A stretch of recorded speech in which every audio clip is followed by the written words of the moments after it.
Thank you very much. Well, Chima, as we've found ourselves in very interesting, challenging, uncertain times. The key thing, one of the key things for me was adaptability, right? Because we found ourselves in a situation or situations where the norm could not be conducted anymore, right? So as we are having an interview even today via technology, via Zoom, prior to this, it was just sort of the business as usual or as normal. So we had to adapt ourselves to the environment of which we found ourselves. And also bearing in mind, there was no sort of rule book to teach us or to show us what was going to happen, or if in the event of anything like this happening. So COVID, for example, has made us embrace its adaptability, embrace technology to also further us to get things business done. Be it our board meetings, or reaching our colleagues in different locations of the country.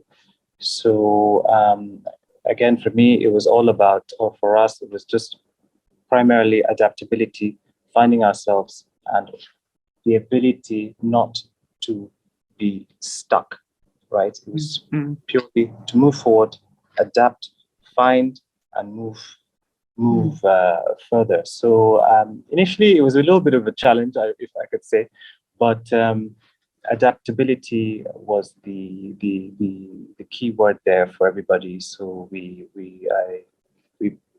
I also have adapted, and business now has become the norm.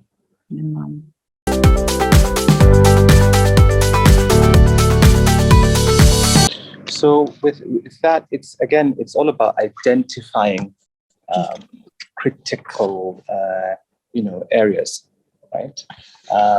It could be a lot of it could be culture. There could be a lot of staying informed, right? Be it with the trends, with our peers.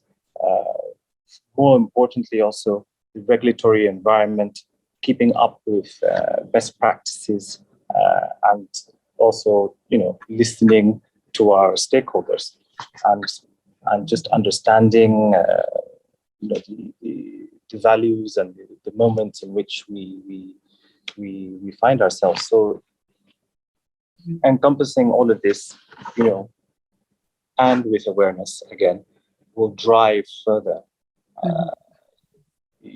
the understanding, and a lot of factors will come in for us to be able to have further sustainability and growth within the business in which we find ourselves.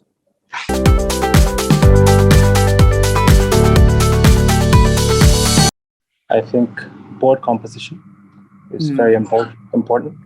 Culture and sort of effective board processes, right? That also will entail director independence, being on top of regulatory issues, auditor also independence. So I think once you have transparency and understanding in key like this, and also having a good relationship, which I think sometimes we tend to downplay. I don't want to say forget, yes, or downplay. That will for sure, I think, improve successes in the boardroom and also within.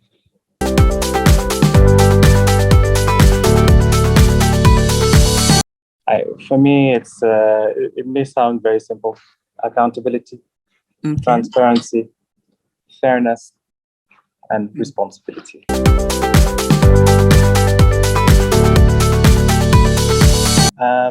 We've had challenges just like any other board or any other company, But Mm-hmm. keeping in mind, once you have transparency, everyone knows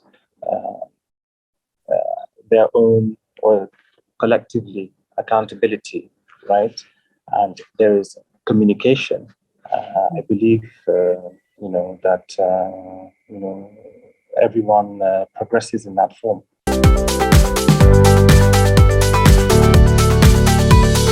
If you do not have fairness, right, you can have certain directors or management, right? Certain issues can fall on deaf ears, or in the sense that you're trying to achieve something, but if you do not have a balance of fairness, right? Effectiveness, yes, can still go on, but I think really to have a sort of balanced method, if I can say, it's good to have sort of fairness, so that there is inclusion and no one is really feeling left out or unheard.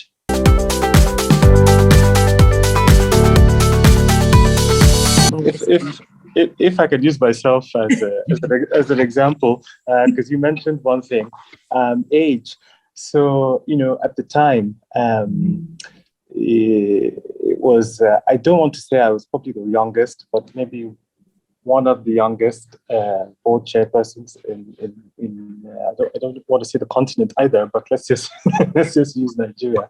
So what you just mentioned there with age, there was a lot of resistance, if I can say, right? So because we live in a culture and environment and society where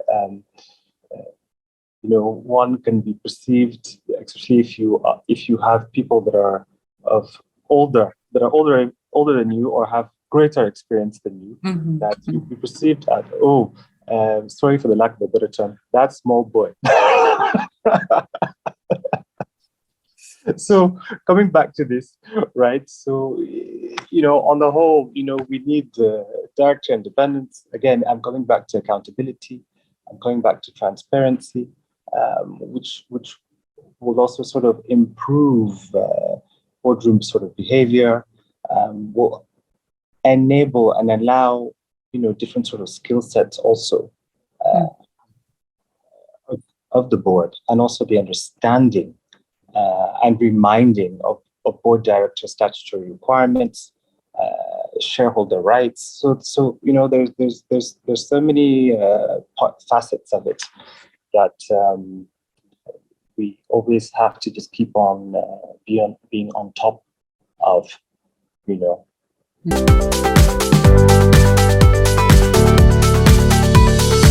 I think it's key. I will use myself as an example.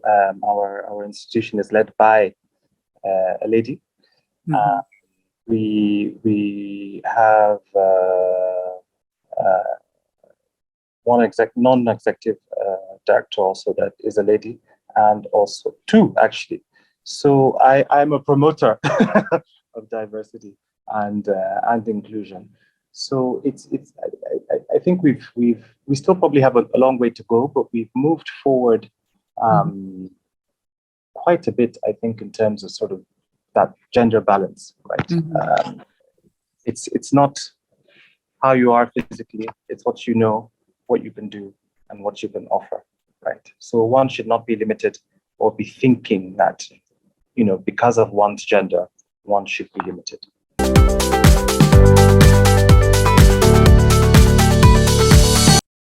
I think it's very critical because, again, there's a lot of facets to this. You, again, become very aware of roles and responsibilities, holding, fiduciary sort of principles. So it is critical to have continuous education for you to be on top of things. And also, even if you are on top of things, a reminder, right, is also very critical, right? And then also you acquire further skills to be able to combat or again make yourself more efficient in certain roles, to delegate certain things. So it's a critical area which should not be looked at lightly.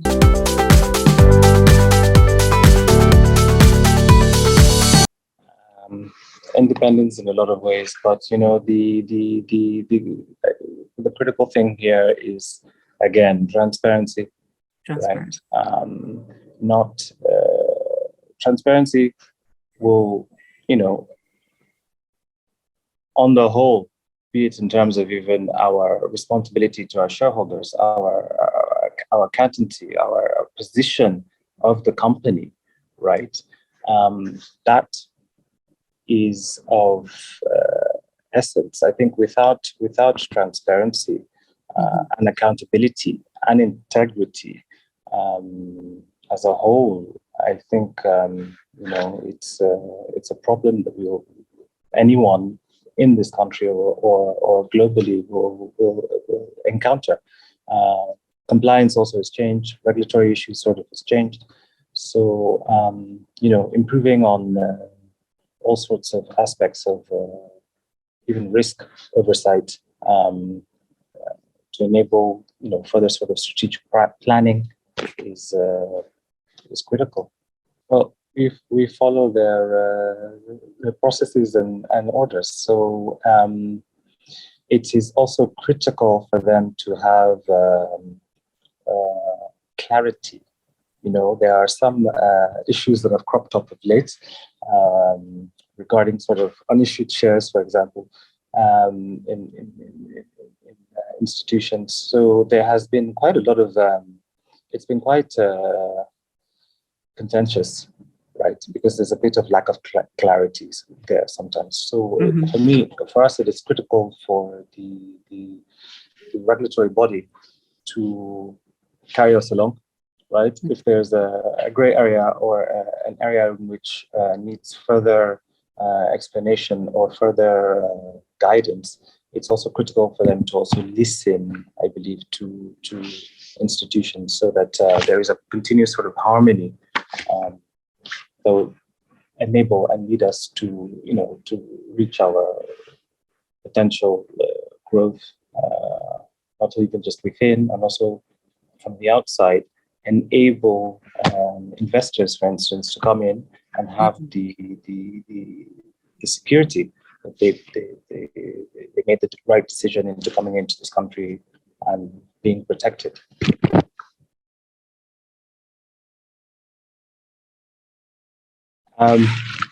Listen, be aware, adapt, and I think this may ruffle a bit of feathers. Keep your ego at home.